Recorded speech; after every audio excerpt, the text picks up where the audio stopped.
Shalom. Berikan sorak-sorai buat Tuhan kita yang luar biasa. Haleluya, puji nama Tuhan. Kita boleh bersyukur pagi hari ini karena kebaikan Tuhan, karena kasih Tuhan yang begitu luar biasa dalam hidup kita.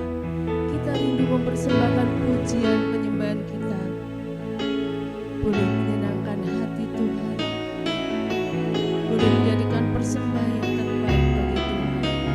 Haleluya Yesus. Ya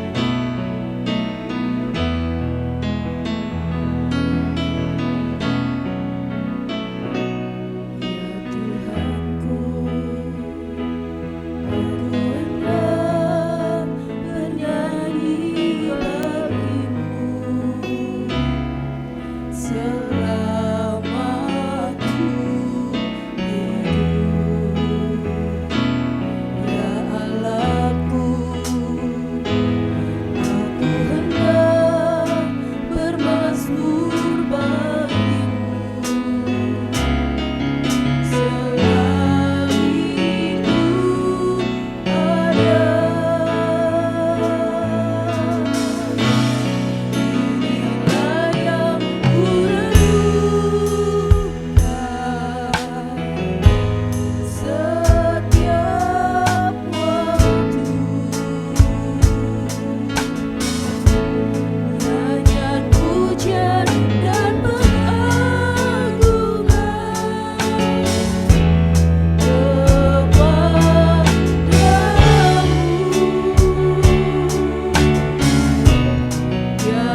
persembahkan persembahan pujian kami yang terbaik bagi Engkau. Terima kasih Bapa. Terima kasih Tuhan Yesus.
Melebihi dari hidup kita, amin.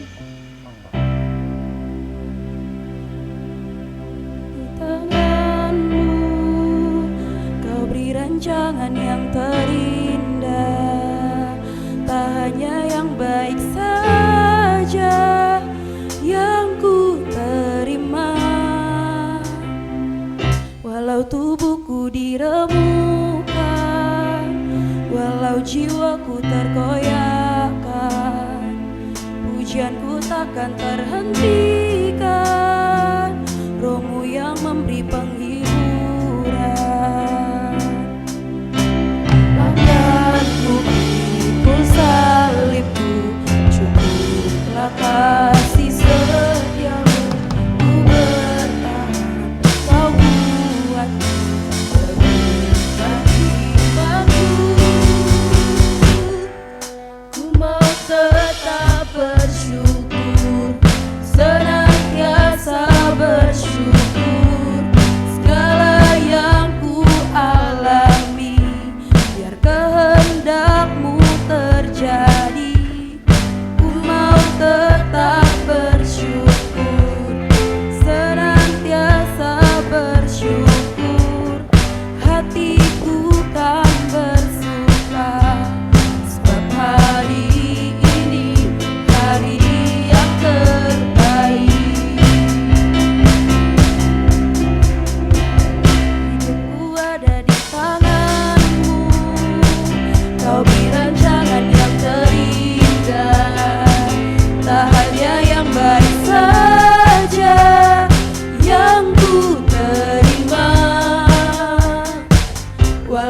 tubuhku diremukkan, walau jiwaku tergoyahkan, pujianku takkan terhentikan, Rohmu yang memberi penghiburan. Akan ku pikul salibku, cukuplah kasih setiamu, ku bertahan, kau buatku melukan imanku. Ku mau tetap bersyukur, senantiasa bersyukur, segala yang ku alami, biar kehendakmu terjadi. Ku mau tetap bersyukur, senantiasa bersyukur, hatiku kan bersuka, sebab hari ini hari yang terbaik.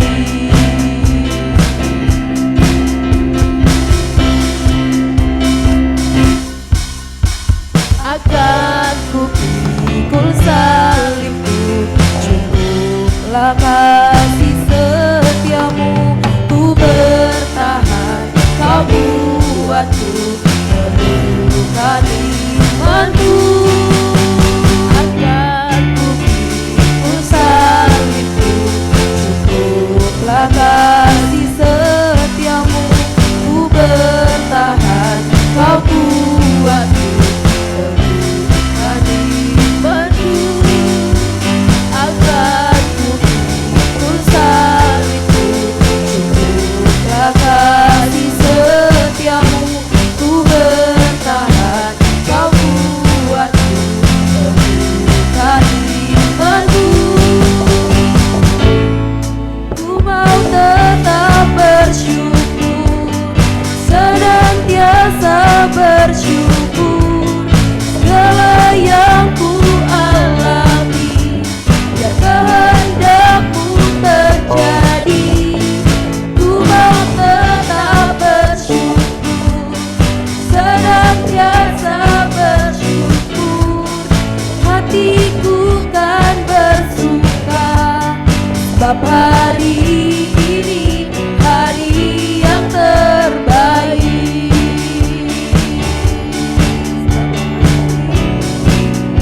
Hari yang terbaik.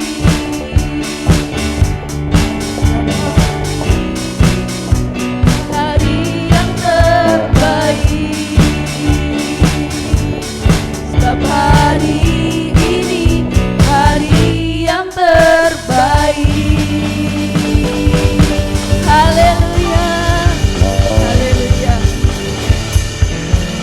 Tuhan kita Tuhan yang sangat baik. Tuhan berikan hari yang terbaik. Amin.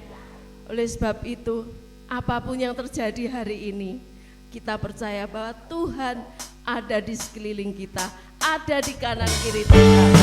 Haleluya.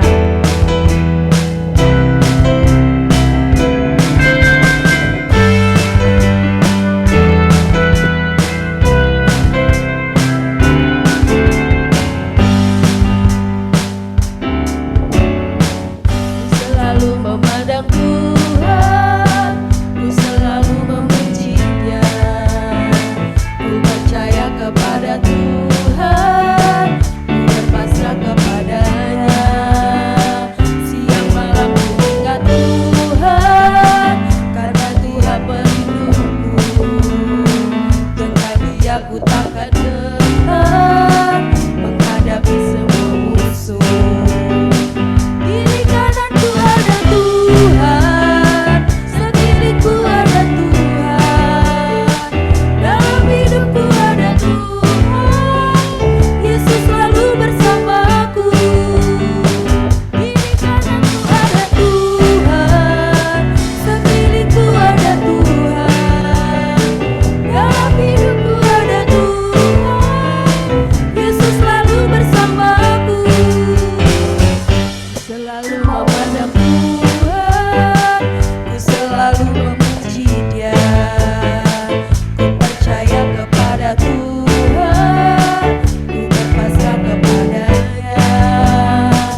selalu bersama dengan kita, amin.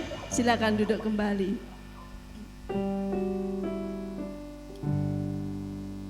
Kita akan merasa tenang jika kita dekat dengan Tuhan, amin.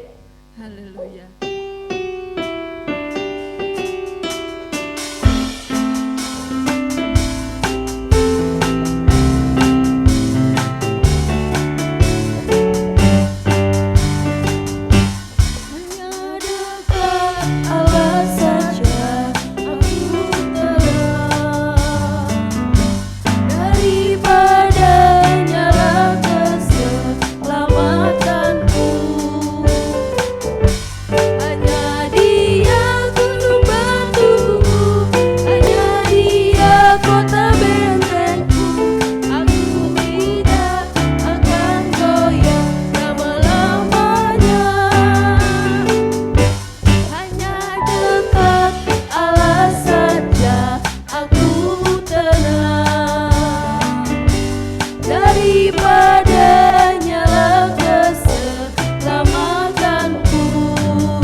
Keselamatan di dalam hidup kita.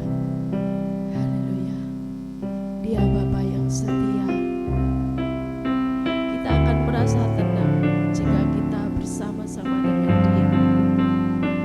Tuhan selalu tunjukkan kasih-Nya yang begitu luar biasa dalam hidup kita.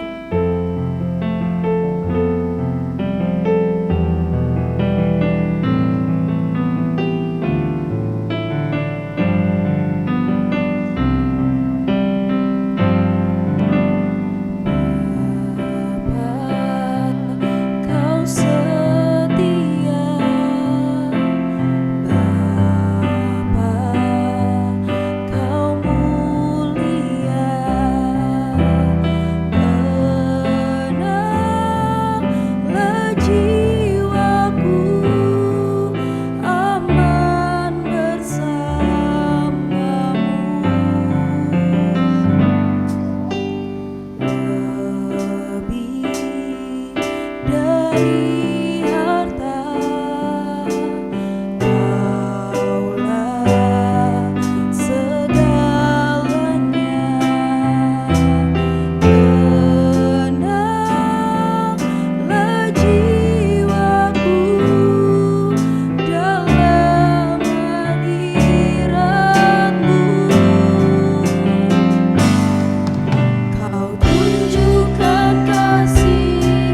Kami bersyukur Tuhan, kalau pagi hari ini kami dapat kembali memuji dan menyembah Engkau. Tuhan, kami rindu pujian penyembahan kami dapat menyenangkan hati-Mu, menjadi dupa yang harum di hadapan-Mu. Terima kasih Bapa. Bapa, pagi hari ini kembali kami akan belajar daripada firman-Mu. Mari Tuhan Kau urapi kami, ajar kami untuk kami dapat mengerti, memahami akan kebenaran firman-Mu. Tuhan, kami rindu firman-Mu ini tertanam dalam hati kami, berakar dan bertumbuh. Terima kasih Bapa. Kami mengucap syukur di dalam nama Tuhan Yesus Kristus kami sudah berdoa. Haleluya. Amin. Silakan duduk. Shalom.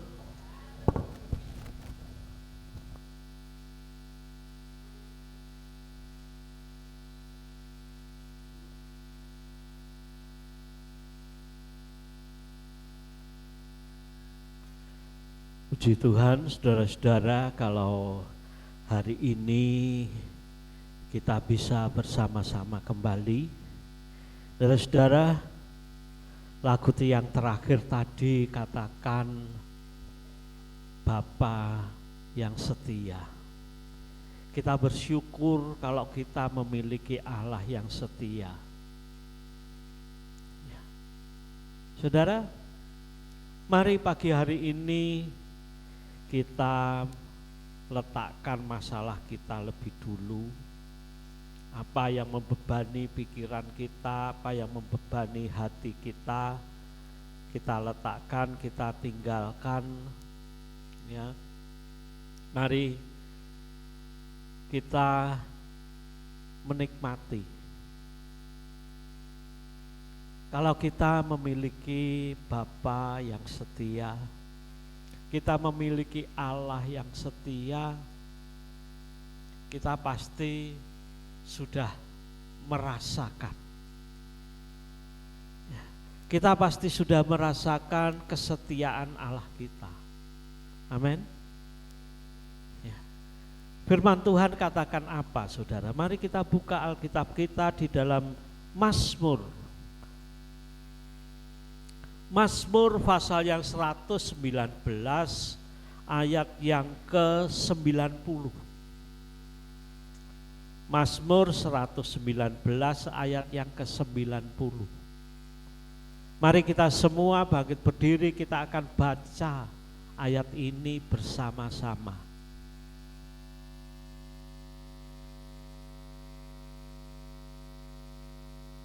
Mazmur 119 ayat yang ke-10. Kita baca bersama-sama. 1, 2, 3. Kesetiaanmu dari turunan ke turunan. Engkau menegakkan bumi sehingga tetap ada. Kita buka lagi Alkitab kita dalam 2 Timotius pasal 2 ayat yang ke-13. 2 Timotius pasal yang kedua ayat 13. Kita akan baca bersama-sama. 1, 2, 3. Jika kita tidak setia, Dia tetap setia, karena Dia tidak dapat menyangkal dirinya. Kita ulangi lagi. Jika kita tidak setia, Dia tetap setia, karena Dia tidak dapat menyangkal dirinya. Amin. Saudara, dari 2 ayat yang kita baca tadi menunjukkan kesetiaan Allah itu. Dalam Mazmur tadi dikatakan kesetiaannya turun-temurun, dari turunan ke turunan.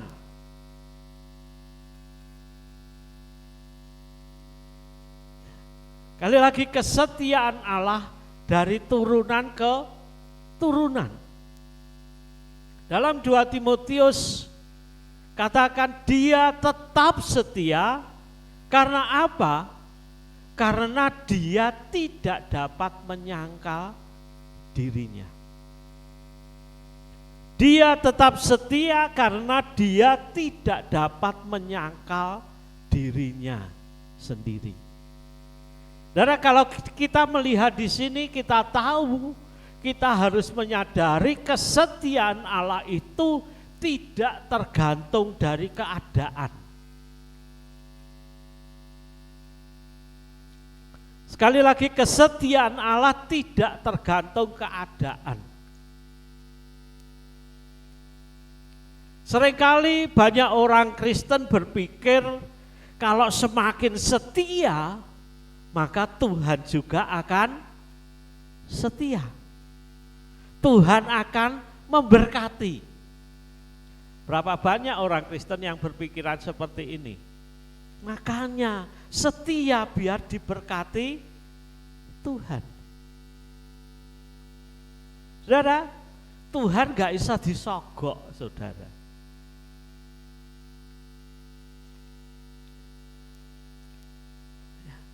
Dua Timotius tadi katakan apa? Jika kita tidak setia, Allah tetap setia. Jadi di sini kita melihat kesetiaan Allah itu tidak tergantung keadaan. Tidak tergantung kondisi. Kalau Allah katakan setia, tetap setia, saudara. Karena apa, saudara? Karena keberadaannya. Karena dia tidak bisa menyangkal dirinya kalau dia adalah setia. Kita akan melihat dulu, pagi hari ini kita akan melihat kesetiaan Allah itu pada apa, saudara?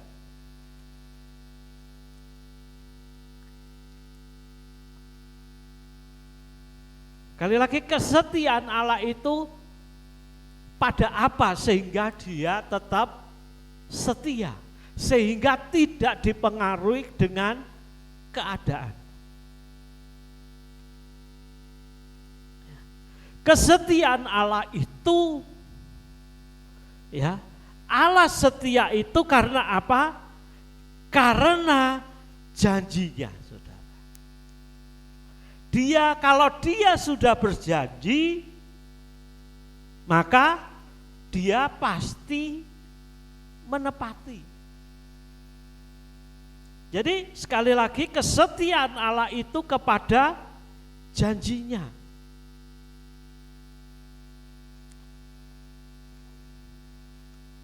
Ya, sekali lagi, Allah setia kepada janjinya.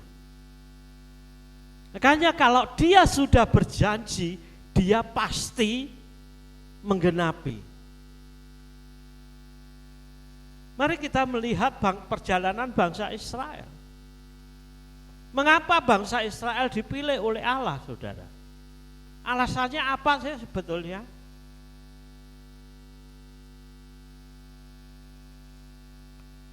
Sampai hari ini bangsa Israel, bangsa yang dipilih oleh Allah, bangsa pilihan Allah. Karena apa? Apakah karena bangsa Israel bangsa yang baik, saudara?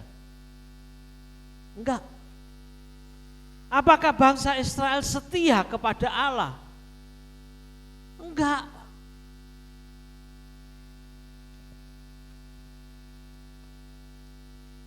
Mengapa bangsa Israel dipilih oleh Allah?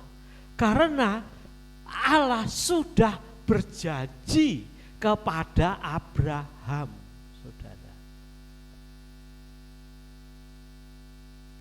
Karena Allah sudah berjanji kepada Abraham, sehingga sampai hari ini bangsa Israel tetap menjadi umat pilihan Allah. gak peduli apa yang dikerjakan bangsa Israel.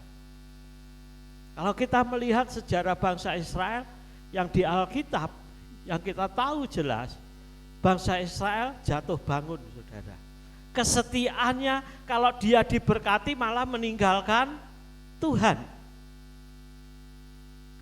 Ketika bangsa Israel baik-baik saja, maka malah jauh dari Tuhan. Tapi ketika bangsa Israel mulai dijajah, mulai menderita, disitulah bangsa Israel baru sadar kalau dia meninggalkan Tuhan. Dan mengapa Tuhan selalu menolong bangsa Israel? Karena dia telah berjanji kepada Abraham, kepada Ishak, kepada Yakub. Makanya kalau kita baca dalam perjanjian lama, seringkali yang diingat Tuhan adalah janjinya kepada Abraham, Ishak, dan Yakub.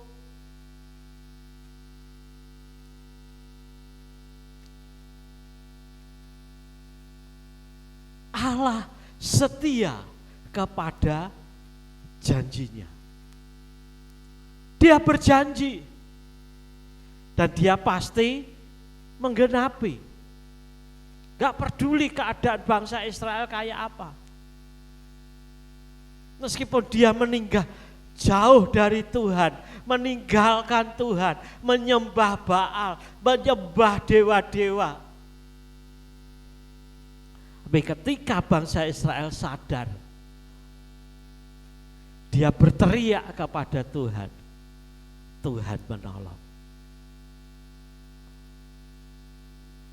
Saudara-saudara yang dikasihi Tuhan, mari pagi hari ini juga kita akan melihat Allah kita, Allah yang setia.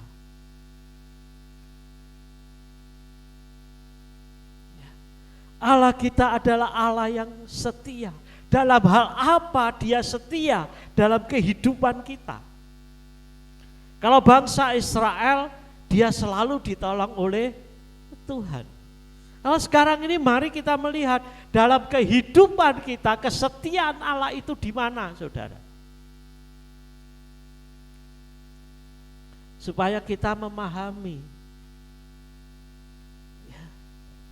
Yang pertama, kesetiaan Allah tampak dalam pemeliharaannya dalam ketika kita menghadapi pencobaan. Kali lagi kesetiaan Allah itu tampak ketika kita sedang menghadapi persoalan. Seperti bangsa Israel tadi dikatakan ketika dia jatuh, ya, ketika mereka menyembah berhala jauh dari Tuhan, akhirnya menderita, dia teriak minta tolong, Tuhan tolong. Akhirnya Tuhan beri kemenangan kepada bangsa Israel.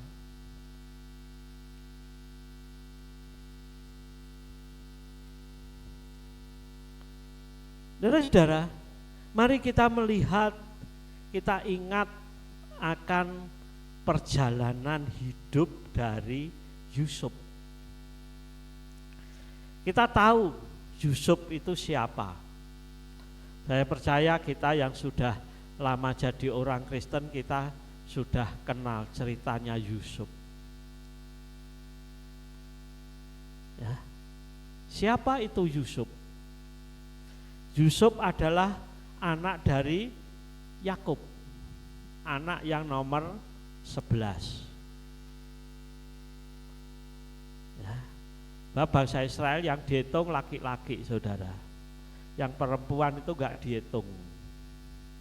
Betulnya anaknya Yusuf itu, anaknya Yakub itu semuanya 13, yang satu cewek namanya Dina.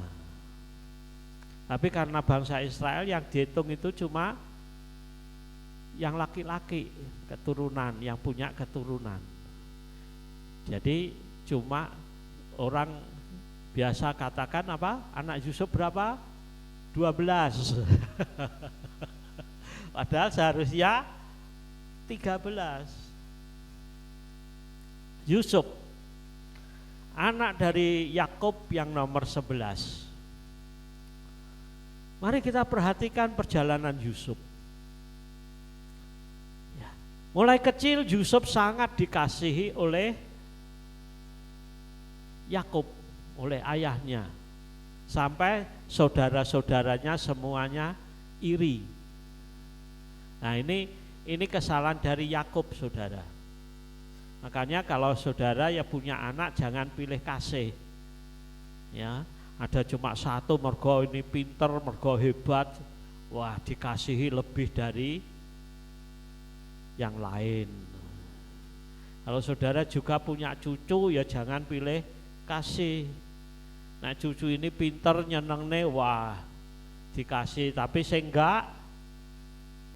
Nah ini akhirnya timbul apa saudara?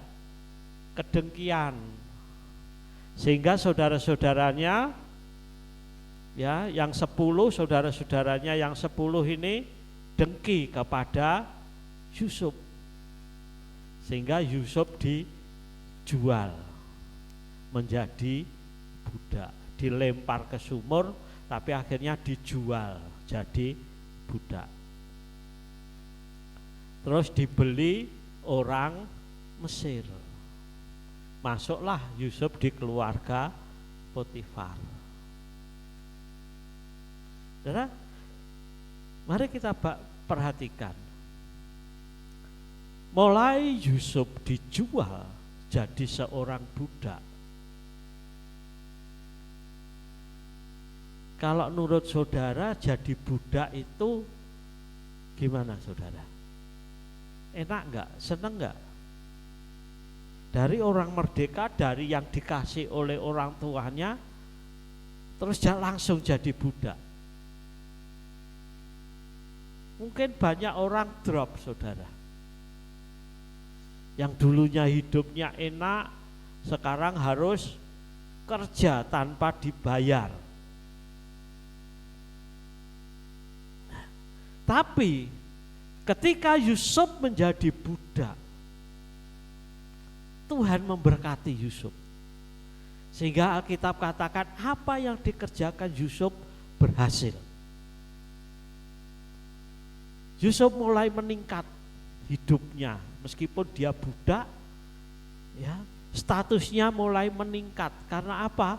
Akhirnya Yusuf jadi orang kepercayaan dari Potifar, dari majikannya. Yusuf orang yang dipercaya, sampai seluruh rumahnya diserahkan kepada Yusuf. Cuma satu yang enggak diserahkan, yaitu istrinya, saudara. Ya.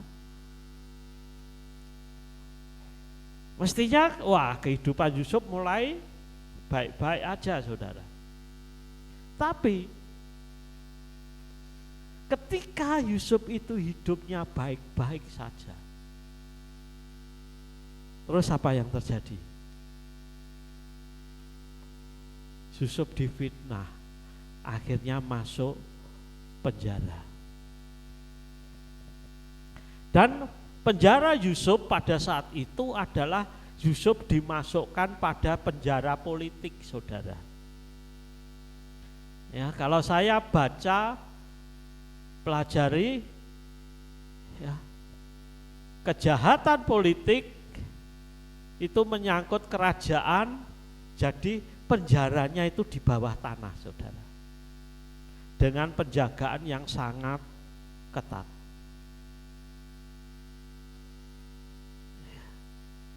Dari hidupnya yang baik-baik, punya kuasa, ya, terus jatuh, langsung masuk penjara. Kira-kira kalau saudara hidupnya lagi enak-enaknya, papan, terus semuanya habis, bahkan masuk penjara. Perasaannya piye saudara? Hah? Mangkel loh, gelo, mungkin kecewa sama Tuhan. Tuhan, aku kok seperti ini? Mungkin so juga malah nyalahnya Tuhan. Tuhan, kenapa Tuhan gak tolong saya?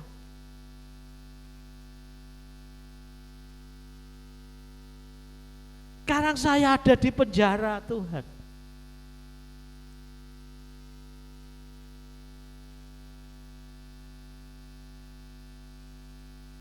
Tapi dari dalam penjara, Tuhan tetap memelihara Yusuf, saudara. Sehingga Yusuf meskipun di penjara, dia menjadi orang kepercayaan kepala penjara.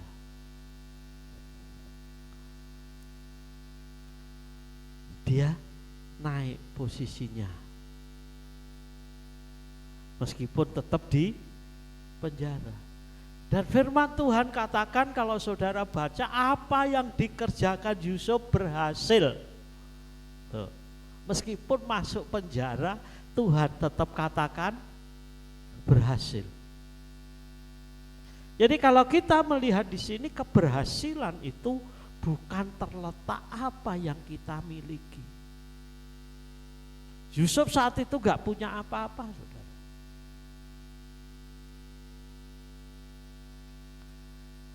Terus setelah dia masuk penjara, ada 2 orang yang masuk penjara juga, yang ngimpi. Terus ngimpinya diartikan oleh Yusuf. Yusuf pesan, nanti kamu kalau kembali pada posisimu, tolong ya aku. Katakan kepada raja masalahku. Tapi orang yang ditolong Yusuf lali, saudara. Sehingga 2 tahun Yusuf masuk penjara karena apa? Lali.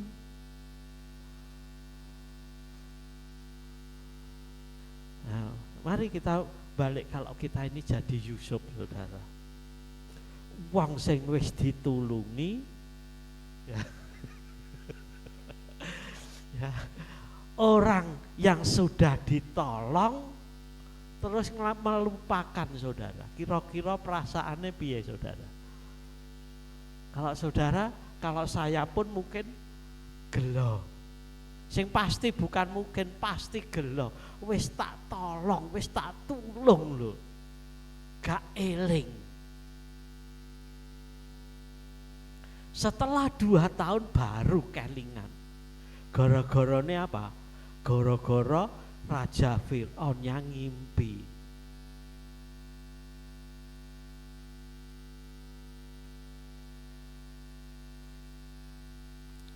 Gara-gara Fir'aun ngimpi. Gara-gara ngimpi itulah baru kelingan, oh dulu ada seorang yang di penjara yang bisa mengartikan persis mimpi saya dan mimpi teman saya. Akhirnya singkat cerita, Yusuf langsung diangkat oleh Tuhan. Saudara, begitu juga kita. Dari cerita Yusuf ini kita melihat, meskipun Yusuf mengalami penderitaan, Tuhan tetap menyertai. Meskipun kita ada di dalam persoalan, ya, Tuhan tetap memelihara, saudara. Tuhan tetap memelihara kita. Sampai firman Tuhan katakan apa? Roma 8 ayat 28. Allah turut bekerja. Allah turut bekerja. Ya, kita tahu sekarang bahwa Allah turut bekerja dalam segala sesuatu untuk mendatangkan kebaikan bagi mereka yang mengasihi Dia, yaitu bagi mereka yang terpanggil sesuai dengan rencana Allah.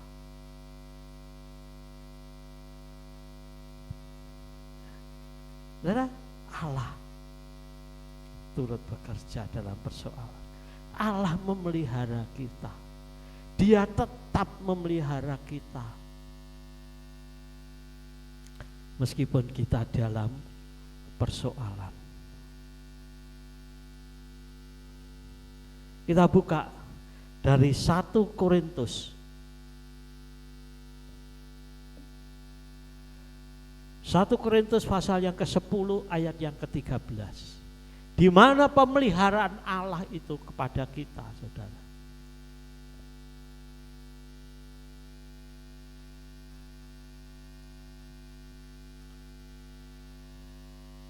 Pencobaan-pencobaan yang kamu alami ialah pencobaan-pencobaan biasa yang tidak melebihi kekuatan manusia, sebab Allah setia.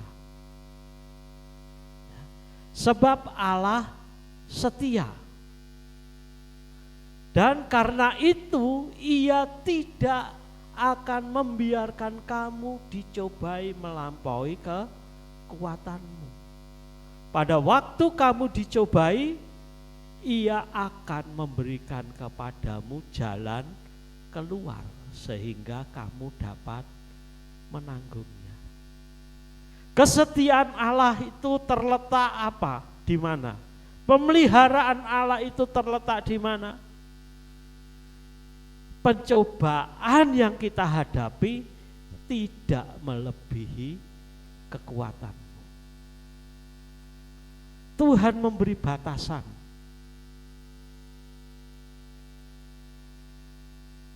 Artinya apa? Semua pencobaan yang kita hadapi, kita bisa hadapi. Enggak ada masalah yang tidak bisa kita hadapi. Dan satu hal lagi, ketika kamu dicobai, Dia memberi jalan keluar. Karena apa? Karena Allah kita setia. Dalam 1 Korintus tadi katakan apa? Ya tolong dibuka lagi 1 Korintus. Ya. Sebab Allah setia. Alasannya apa? Karena Dia setia. Ya. Karena itu Ia tidak akan membiarkan kamu dicobai melampaui kekuatanmu. Jadi pencobaan yang Tuhan izinkan terjadi dalam hidup kita ini dibatasi oleh Tuhan. Pada waktu kamu dicobai, Ia akan memberi jalan keluar. Luar biasa tak? Ya. Jadi ketika kita dicobai bukan berarti Allah itu tidak setia, saudara.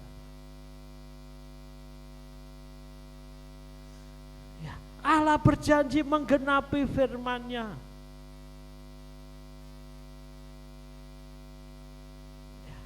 Allah memberkati. Tapi hidup saya kok seperti ini? Enggak.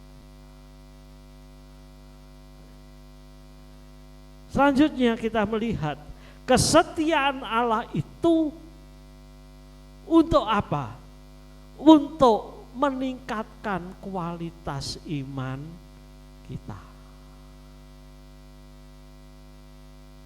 Untuk meningkatkan kualitas iman. Jadi pencobaan yang Tuhan izinkan terjadi itu untuk apa? Untuk meningkatkan kualitas iman kita. Sehingga iman kita bukan iman yang abal-abal, saudara.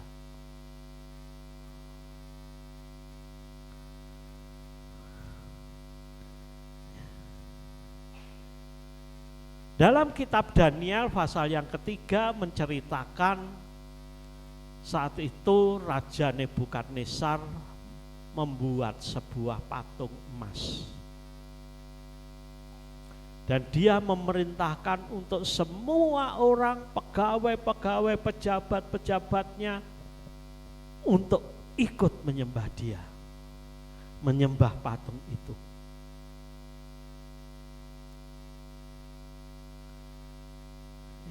Semua pegawai Nebukadnezar, semua rakyat yang hadir pada saat itu harus menyembah patung itu. Tapi di situ ada 3 orang. 3 orang yang tidak mau mengikuti perintah raja. Sehingga raja itu sangat murka. Kita buka Daniel pasal yang ketiga. Daniel pasal yang ketiga ayat 17 dan 18.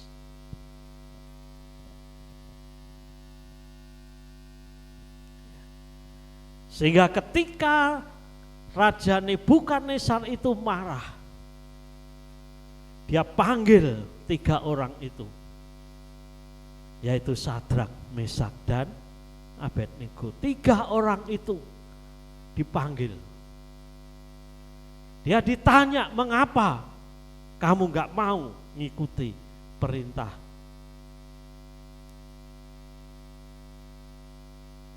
Apa yang dikatakan Sadrak, Mesak, Abednego, saudara? Ayat yang ke-17 katakan, jika Allah kami yang kami puja sanggup melepaskan kami, maka Ia akan melepaskan kami dari perapian yang menyala-nyala itu, dan dari dalam tangan tuanmu ya Raja. Tetapi seandainya tidak, hendaklah tuanku mengetahui ya Raja, bahwa kami tidak akan memuja dewa tuanku dan tidak akan menyembah patung emas yang tuanku dirikan itu. Saudara, kalau kita baca di sini, kita akan melihat kualitas iman daripada 3 orang ini, saudara. Kalau Allah mau menolong, Dia akan menolong.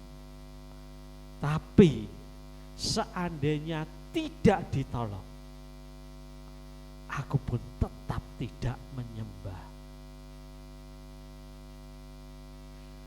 Saudara, seringkali kita orang Kristen cuma ketika kita menghadapi masalah, pengennya cuma satu, kita ditolong oleh Tuhan. Benar enggak? Kita berdoa, kita teriak, minta tolong kepada Tuhan. Kita percaya Tuhan dengar dan pasti jawab, tapi enggak dijawab. Bisa enggak kita katakan seperti ini?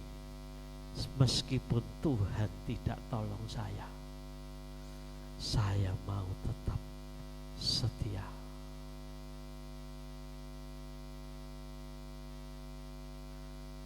Menunjukkan kualitas iman, saudara.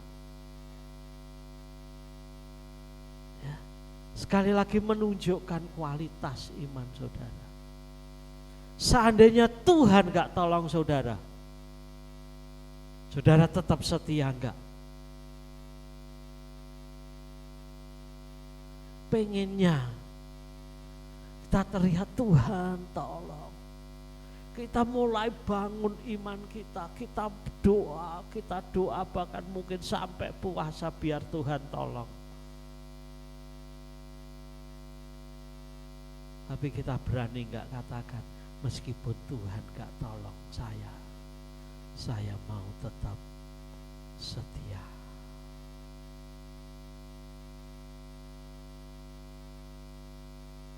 Saudara-saudara, apa yang terjadi ketika Sadrak, Mesak, Abednego katakan itu? Dia tetap dimasukkan ke dalam perapian. Bahkan saking marahnya raja, perapian itu diperbesar sampai 7 kali apinya. Sehingga algojo yang nyeret Sadrak, Mesak, Abednego ikut terbakar, saudara. Tapi apa yang terjadi ketika Sadrak, Mesak, Abednego ada di perapian itu?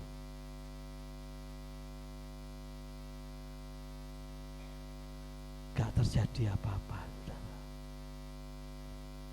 Bahkan Raja Nebukadnezar kaget. Loh, tadi yang masuk 3 orang, kok sekarang ada 4 orang? Yang satu kelihatannya seperti anak dewa.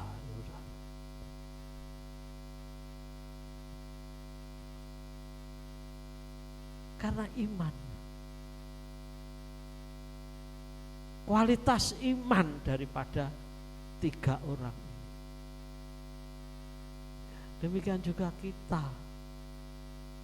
Kita percaya Tuhan kita itu Tuhan yang setia. Dia tidak akan mencobai pencobaan yang melebihi kekuatan kita. Tapi ketika kita dicobai, kita bisa enggak katakan meskipun Tuhan enggak tolong saya tetap setia.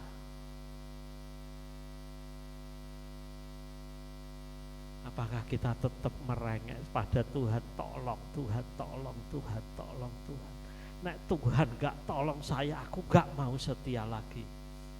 Berapa banyak orang Kristen yang kecewa gara-gara ngerasa gak ditolong Tuhan. Kecewa karena rasanya Tuhan wis gak mau nolong lagi.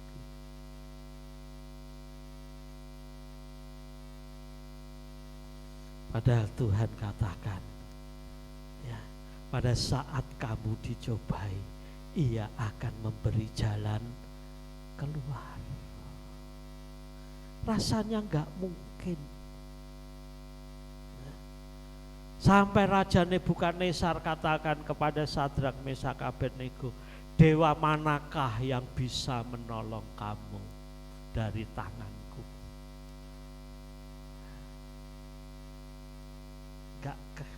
Rasanya gak akan bisa, gak ada yang nolong. Tapi setelah masuk dalam api, gak terjadi apa-apa, saudara. Pengawal algojo-algojonya mati, dia tetap gak apa. Bahkan sehelai rambut pun gak ada yang kebakar. Bahkan bau sangit aja gak ada pada pakaiannya. Akhirnya raja sendiri singgumun, saudara. Sehingga apa yang terjadi setelah kejadian itu? Raja umumkan enggak boleh ada seorang pun yang menghina Allahnya Sadrak, Mesak, dan Abednego. Barang siapa menghina Allahnya Sadrak, Mesak, Abednego, dia akan dihukum. Harta bendanya akan dimusnahkan, keluarganya akan dibunuh. Dan akhirnya Sadrak, Mesak, Abednego diberi posisi yang lebih tinggi. Jadi saudara, ketika kita dicobai, Tuhan memberi jalan keluar. Jalannya seperti apa? Gak ngerti, saudara.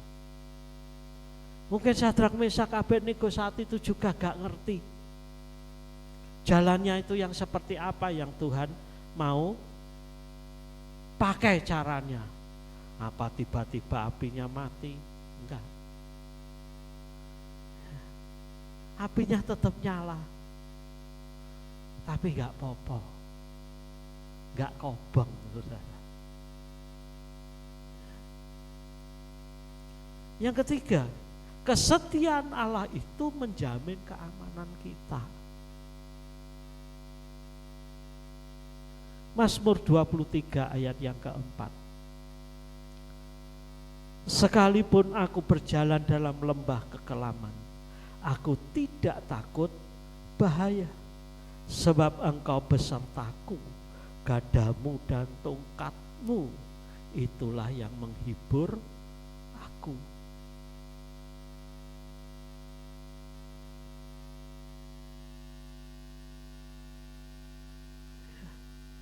Tuhan Allah kita menjamin keamanan kita.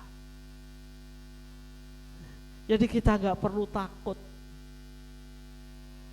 dalam keadaan posisi apapun. Meskipun aku masuk dalam lembah kekelaman, aku tidak takut bahaya, sebab Engkau besertaku. Allah jamin keamanan kita. Kesetiaannya menjamin keamanan kita. Gak ada yang perlu ditakutkan, saudara. Kalau Tuhan katakan jangan kamu takut, jangan takut. Jadi orang Kristen jangan takut, jangan khawatir. Semuanya sudah disiapkan oleh Allah kita. Karena Dia setia pada janjinya. Sekali lagi, Dia setia pada janjinya. Kalau saya melihat di sini, demikian juga kita sebagai orang Kristen, orang percaya. Dalam rumah tangga kita, saudara, kita enggak harus setia kepada istrinya. Sebab manusia seringkali berubah-ubah. Tapi perhatikan ketika saudara pemberkatan nikah, apa yang saudara janjikan kepada Tuhan dan di hadapan jemaat? Ya. Janji pernikahan dulu masih eling enggak? Sing wis nikah ini khususnya. Masih toh? Setia. Menerima waktu sakit, waktu sehat, ya, waktu kekurangan, waktu kelimpahan, ya, meskipun waktu muda, waktu tua. Dan janji itulah yang harus saudara setia pada janji itu. Mungkin pasangan saudara berubah. Dulu cantik, sekarang wis berubah. Karena wis tua, saudara. Keriput. Ya. Ternyata setelah masuk rumah tangga, ketok boroke, sing jengkelne, sing bikin marah dan lain sebagainya. Jadi seharusnya orang percaya, orang Kristen gak ada alasan. Lah istriku sekarang ini begini loh. Untuk apa aku setia? Oh udah dia malah sudah selingkuh. Kenapa aku harus setia? Karena kamu sudah berjanji. Dan janji itulah yang harus dipegang. Makanya Tuhan cuma inginkan, gak ada yang bisa memisahkan selain maut. Kalau tetap setia pada janjinya, akan tetap bisa menerima keadaan yang seperti apapun. Ingat, setia pada janji. Demikian juga Allah kita, Allah yang setia kepada janjinya. Karena kesetiaannya, Allah selalu mengampuni kita. Ketika kita datang, kita berbuat dosa, kita datang, kita minta ampun kepada Tuhan, Tuhan akan tetap mengampuni. Ngaku dosa. 1 Yohanes pasal 1 ayat yang ke-9. 1 Yohanes pasal 1 ayat yang ke-9.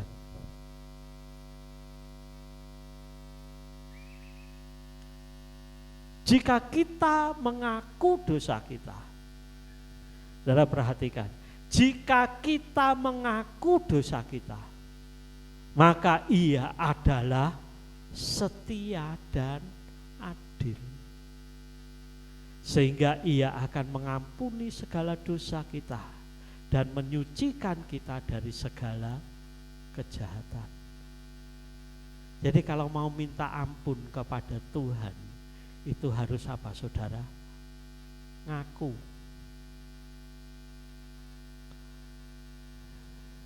Ya. Kali lagi kalau mau minta ampun kepada Tuhan, ngaku apa yang telah dilakukan. Jangan cuma berdoa, Tuhan ampuni segala dosa-dosa saya.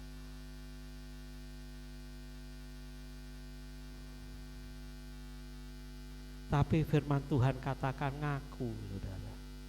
Ngaku itu berarti apa, saudara? Saudara katakan, Tuhan, aku hari ini sudah menyakiti hati orang lain. Tuhan, aku sudah marah. Ampuni saya, Tuhan. Tuhan, saya sudah melakukan ini, Tuhan. Engkau ampuni. Dan Dia adalah setia dan adil. Apa artinya setia dan adil? Setia, Dia akan mengampuni. Adil, mungkin Dia juga akan menghukum saudara karena kesalahan saudara. Seperti saya ingat Raja Daud ketika dia berdosa kepada Tuhan, ya, tentang Berseba, saudara. Dia mengingini Berseba. Akhirnya suaminya Berseba disuruh maju perang di paling depan biar mati, saudara. Daud minta ampun kepada Tuhan. Daud ditegur oleh Nabi Nathan. Kemudian Daud ngaku dia berdosa, dia ngaku dosa kepada Tuhan. Tapi Tuhan tetap hukum Daud. Dia hukum Raja Daud dengan apa? Anak yang akan dilahirkan nanti mati. Meskipun Daud sudah, ketika Berseba mau melahirkan, Daud berdoa, mengurung diri di kamar, dia berdoa, menangis di hadapan Tuhan. Tapi hukuman Tuhan tetap berlangsung. Anaknya harus mati.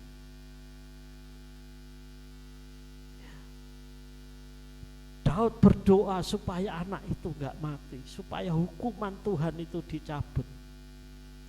Tapi Tuhan tetap katakan enggak. Padahal siapa Daud? Daud kekasih Allah, saudara. Orang yang sangat diperhatikan oleh Allah. Tapi ketika dia berdosa, dia pun harus menghadapi hukuman. Meskipun dia ngerayu-ngerayu Tuhan, dia berdoa, berpuasa, ya, gak mau makan, sampai semua pegawai-pegawai, pejabat-pejabat bingung karena Daud. Tapi setelah Daud mendengar anak itu mati, sebelumnya pegawainya takut mau menyampaikan kalau anaknya mati. Tapi tetap harus disampaikan.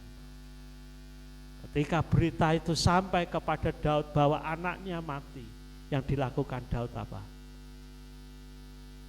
Dia marah sama Tuhan? Enggak. Yang dilakukan Daud, dia akhirnya mandi, dia makan, saudara. Karena dia tahu ini adalah hukuman yang harus dia tanggung, konsekuensi daripada dosa itu. Itulah Allah yang setia dan adil, dia mengampuni ya, segala dosa kita dan menyucikan kita dari kejahatan.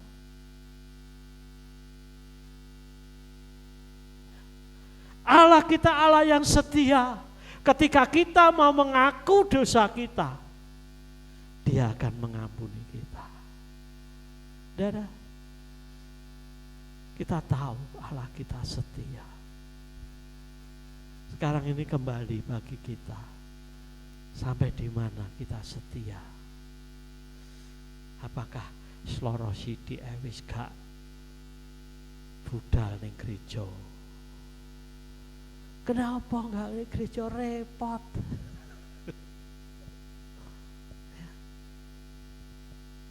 Saudara, beberapa waktu yang lalu saya membaca, melihat sebuah postingan.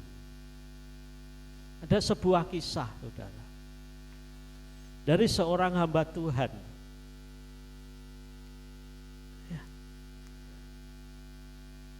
Kejadian itu terjadi hari Minggu pagi. Ya. Karena anaknya sakit, saudara. Minggu pagi itu akhirnya anak ini meninggal, saudara. Setelah anak ini meninggal, hamba Tuhan ini bersama istrinya enggak ngomong siapa-siapa. Karena hari itu dia harus melayani Tuhan. Dia tinggalkan anak itu sendiri di rumah. Kedua orang tuanya berangkat ke gereja. Dia melayani Tuhan seperti biasa, gak ada jemaat yang tahu.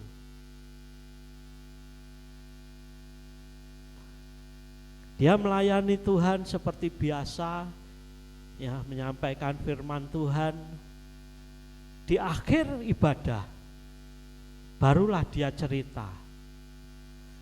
Dia katakan, pagi tadi anak saya meninggal dunia, sudah dipanggil pulang oleh Bapa di surga karena sakit. Jemaat semua kaget loh.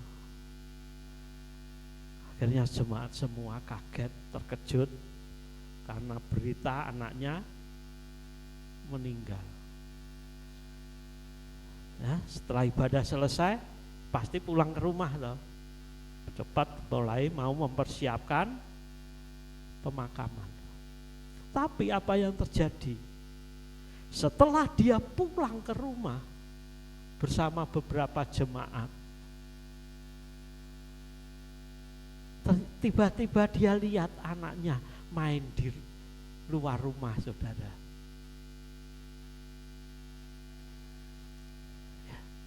Ternyata Tuhan bangkitkan anak ini. Karena apa? Kesetiaan. Ya. Karena setia.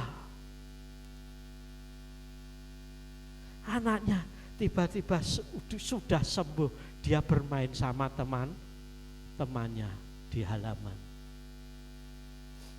Saudara-saudara yang dikasihi Tuhan, Tuhan melihat kesetiaan kita. Tuhan perhatikan apa yang kita kerjakan. Tuhan adil, saudara. Memang kita nggak perlu nyogok Tuhan untuk setia. Kesetiaan kita bukan berarti saya mau setia supaya Tuhan memberkati saya. Enggak.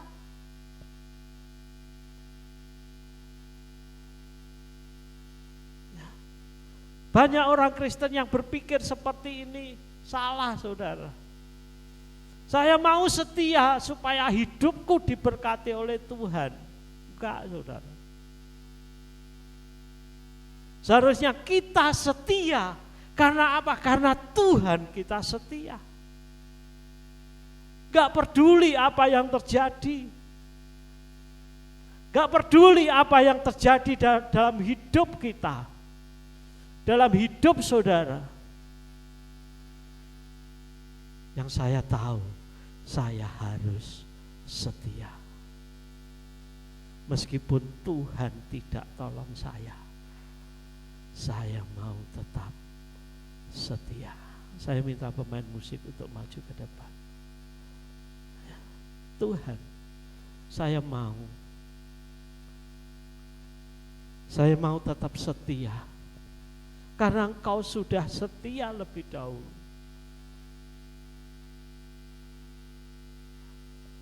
Ku mau tetap setia sampai akhir hidup ini.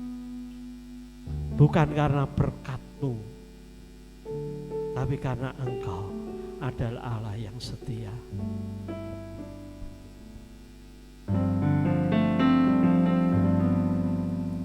Mari kita semua bangkit berdiri.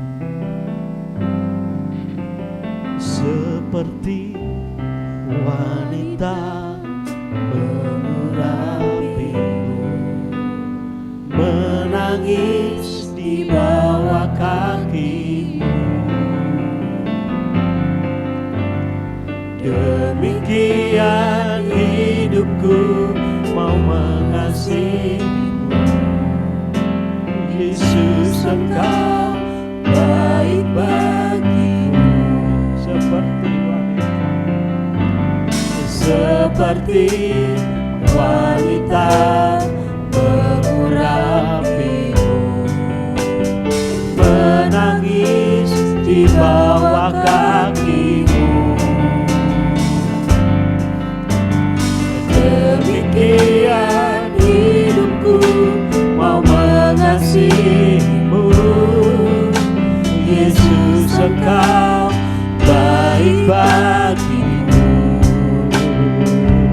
Sampai akhir ku menutup mata, ku tetap setia menanti janji-Mu. Sampai ku dapatkan mahkota kehidupanku, ku tetap setia mau melayani-Mu.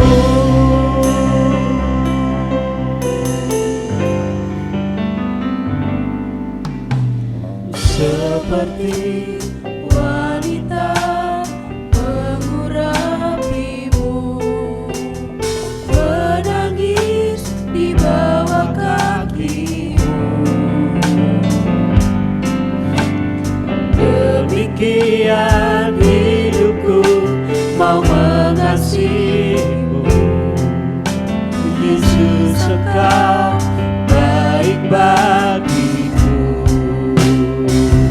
Sampai akhir ku menutup mata, ku tetap setia menanti janji-Mu.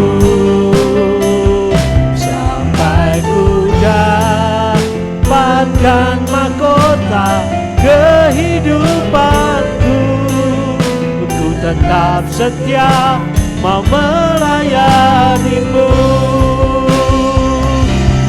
Sampai akhir ku menutup mata, ku tetap setia menanti janji-Mu.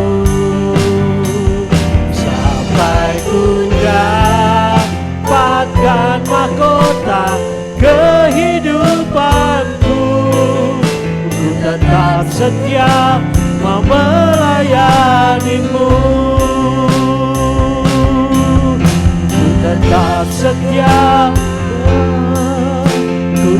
tetap setia, ku tetap setia, mau melayanimu.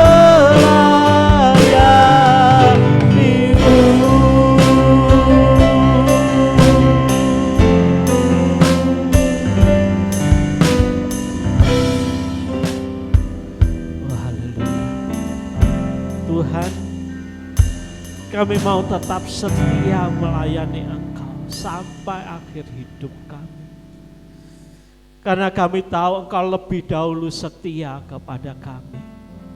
Tuhan, Engkau ampuni kami. Kalau seringkali kami tidak setia kepadamu. Seringkali Tuhan kami mengecewakan Engkau. Tapi pagi hari ini kami mau Tuhan membalas kesetiaan-Mu bagi kami. Sampai akhir hidup kami mau tetap setia melayani Engkau. Kami mau tetap setia meskipun apapun yang terjadi dalam hidup kami. Karena Engkau lebih dahulu setia kepada kami. Terima kasih Tuhan buat firman-Mu. Di dalam nama Tuhan Yesus Kristus kami berdoa. Haleluya. Amin.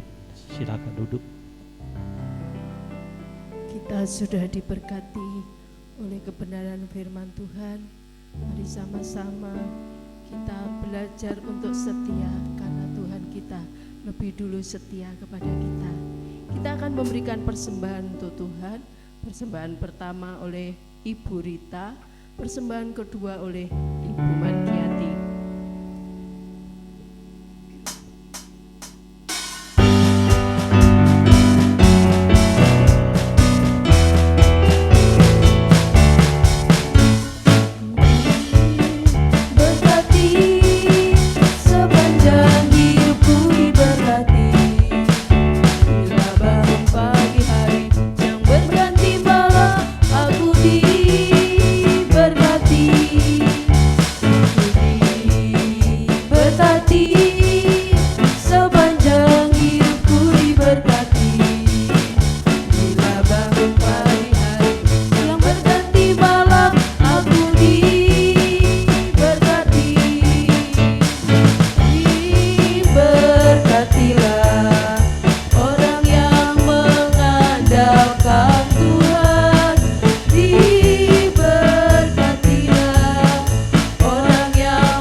Terima kasih buat persembahan Bapak Ibu semua. Tuhan akan mengembalikan dengan berlipat-lipat kali ganda. Pengumuman untuk 1 minggu ke depan, Rabu Komsel 1 di gereja pujian oleh Kristian, Kamis Komsel 2 di rumah Bapak Kasidi pujian oleh Ibu Mitro, lalu Jumat jam 8 ada misbah doa online, hari Sabtu latihan musik, lalu hari Minggu ada ibadah raya, leader oleh Ibu Margiati, singer oleh Ibu Frida dan Ibu Yuli, pemain musik drum Steffi, bass Christian, gitar Rian, keyboard Brian. Puji Tuhan. Kita akhiri ibadah kita siang hari ini. Saya undang semua untuk bangkit berdiri. Haleluya, Kau Allah yang besar. Haleluya, Kau mulia. Namamu, kuasamu, kasih-Mu besar. Kau yang layak ditinggikan. Haleluya, Kau Allah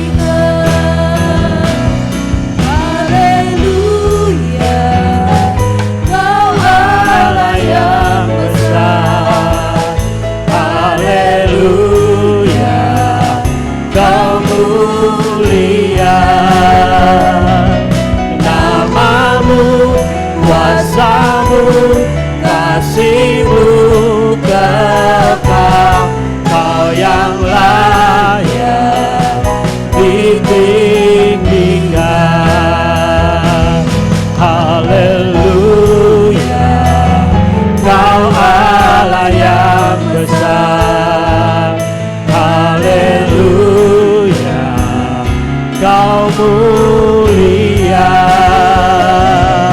Namamu, kuasamu, kasih-Mu kekal. Kau yang layak ditinggikan. Namamu, kuasamu, kasih-Mu kekal. Kau yang layak ditinggikan. Namamu, kuasamu, kasih-Mu kekal. Kau yang layak ditinggikan.